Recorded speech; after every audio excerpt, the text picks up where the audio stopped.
Paltrocast. So the latest release that I'm aware of is Fate. When did you actually record the Fate EP? That was, goodness me, we've been doing it over the last like 9-ish months, but I wrote all the songs on it kind of over the last 3-4 years actually. So the first single alone came out about 2 weeks ago, and then so Fate will come out kind of in the future sometime. So the people who saw you at that sold out Rockwood Music Hall show, did they hear all of the songs on Fate? Yes, sir. Yeah. It was the first time performing any of those unreleased songs. It was really cool, to have like a immediate reaction to all the new songs, just to see if they're actually good or not. Well, also your first gig in North America, correct? Yes, sir. My first headliner gig at all. I've been I did a few open mics back in Australia when I lived there. But my first like ticketed headlining gig at all, and we sold it out, which was crazy. Yeah, Rockwood Music Hall, a place I've been many times. There's 3 stages in there. You play, or maybe there's 4 at this point, but you played the big one. You sold it out your first gig. Did you have any nerves about attendance initially? Yeah, absolutely. Because I had no idea who cared. Like, we had no barometer to know like we could have sold 40 tickets and I kind of would have been happy, just because of like I didn't know what to expect, but I didn't really have to push it that much, and when we were able to sell it out, it was it makes me excited about the future, to see what, how big of a room we can actually sell out. And maybe this is just like curiosity of what if I'm actually good or not. Once the kind of the word gets out that I can do a live show, maybe we'll sell more, maybe we'll sell less. We'll see. Usually when you sell out a show and the venue didn't expect it, you show up, they pull you into the back room, they go, by the way, when's your next gig here? So Yeah. Are you already thinking about your next gig in New York? And I'm not looking for the exclusive, but are you thinking about it? Yeah, we're absolutely looking. Especially with Pride coming up, we want to kind of do some more LGBT events in the city, and just see what audience we can reach. I got to start putting out clips from the first show, just to see, to show people that I can do it, and then maybe that'll touch a nerve. I don't know. It's a fascinating thing that you're taking on the music world, because those of us who've been following you online know that you've been a singer all along, but your bio always says Australian actor. And first of all, not Australian necessarily, because you live on the other side of the Hudson of New York. And you're a singer, and there was the Guns N' Roses cover, and you've kept very busy as a performer.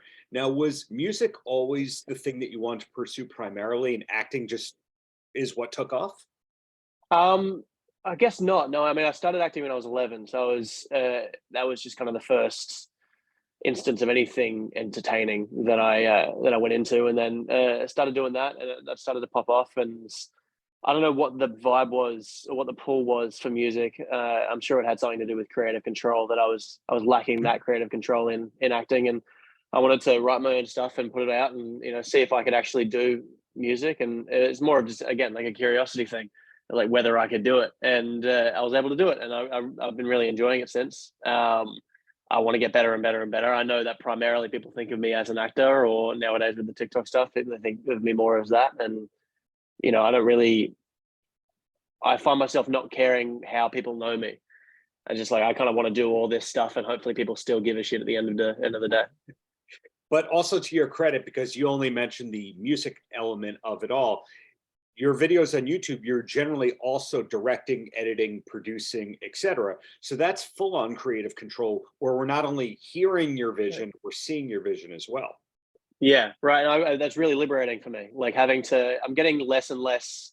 I still love acting, and I still love being on set. It's that the vibe I get from being in front of the camera is a lot less satisfying than, now that I have something to compare it to. Being behind the camera, being behind, writing songs and having, actually creating stuff, is a completely different rush, and I really, really enjoy it.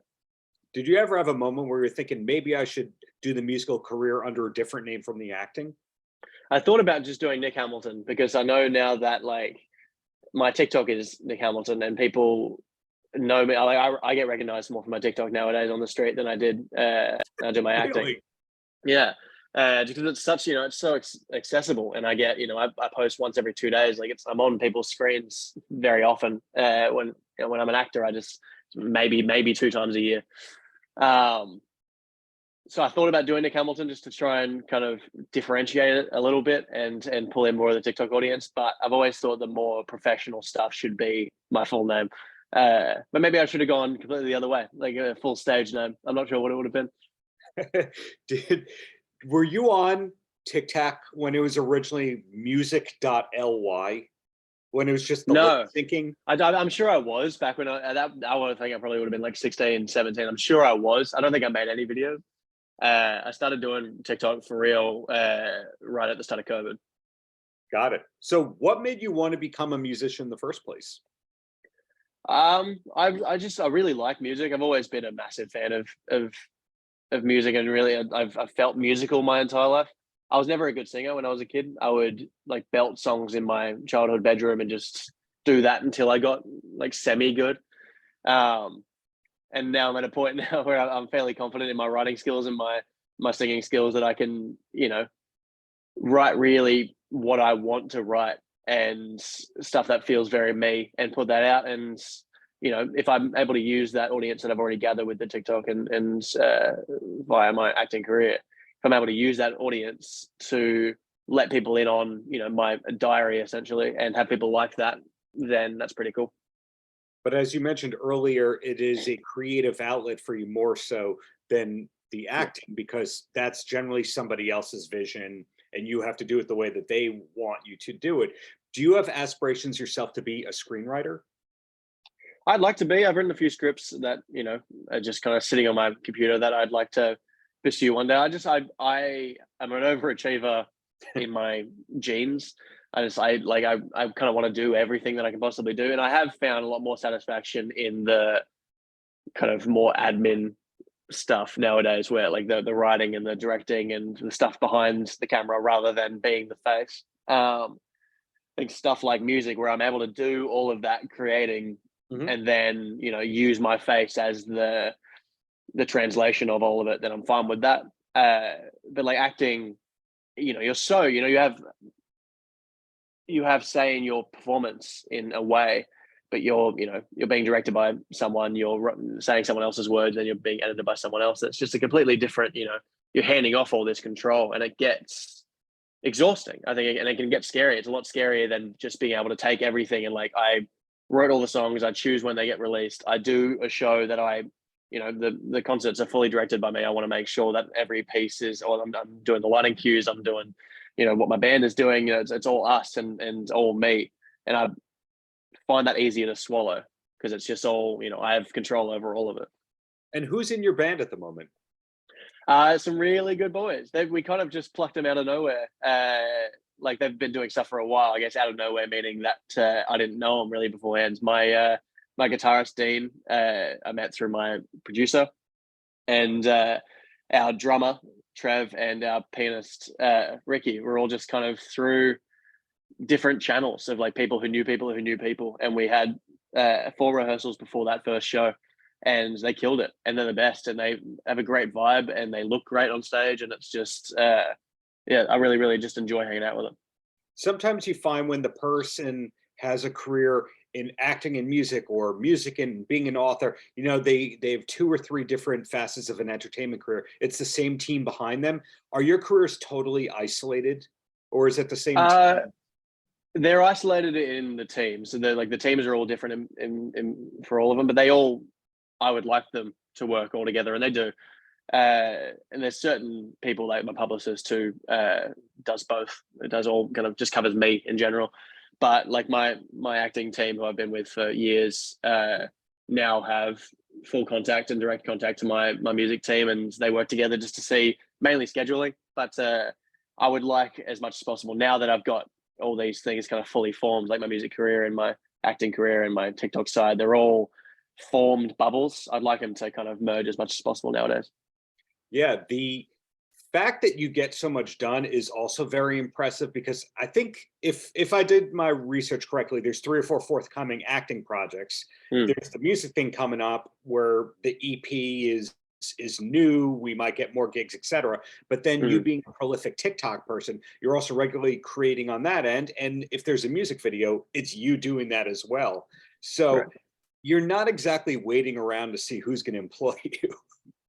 No, and it's very freeing because I've felt that feeling for 10 years. The first 10 years of my career was just waiting to see who was going to put you on a job, and then you do that job, and then Good. 2 months later you're unemployed again, and then you just kind of do nothing until the next job, or you do auditions. And being able to come back from, like, I just did a job in Toronto January through March, and I came back and we were right into getting the EP set up and the show set up, and right back into filming TikToks, because I use TikTok as like my primary press or promotional device for everything that I do. So having to make those videos on a consistent basis, I'm consistently busy, and that's a very new feeling, but I like it because it means that I'm doing the things that I want to do and making my own life out of it.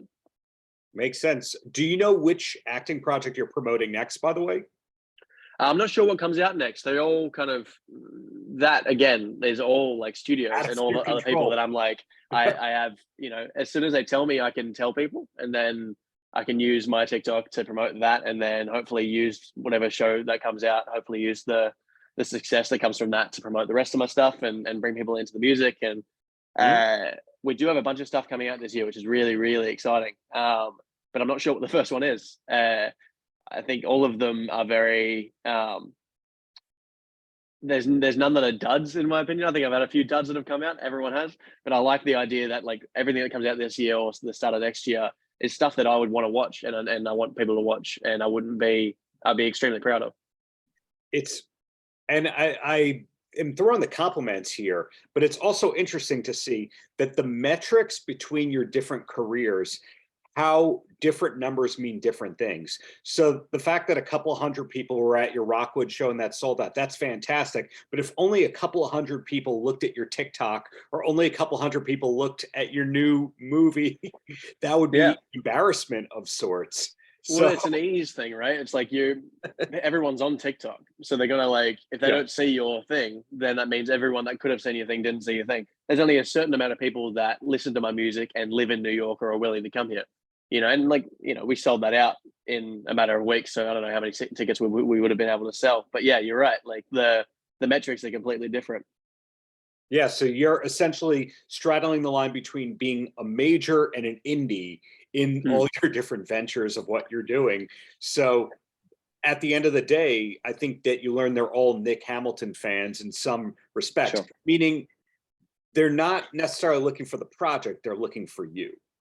Yeah, and that's exciting too. Like I felt that first when I started doing the TikTok, like having, the majority of the people that watch those videos don't drink, even though I make cocktails, and like they come there for the rapport and the personality, and being able to use that to then go, well, my personality is also like infused into the music, and I might be playing a character in this show, but it's still my face and my voice, and I'm still doing it, so being able to use that, like the people that actually just like me as a me, being able to translate that into the other things, I think should be fairly easy, but it's I'm yet to see it. Well, you actually fed into the last thing that I was going to ask you without even trying, which is you are active in the cocktail world. And I'm somebody who, besides covering music, writes about celebrity-oriented booze and food projects and all that. My favorite canned cocktail at the moment, the EDM artist Deadmau5, he has this canned cocktail called Cocoa Vodka that's not yet sold in New York. That's my favorite thing in the moment. Do you have a favorite brand at the moment, or anything that you're endorsing or pushing from the spirit space?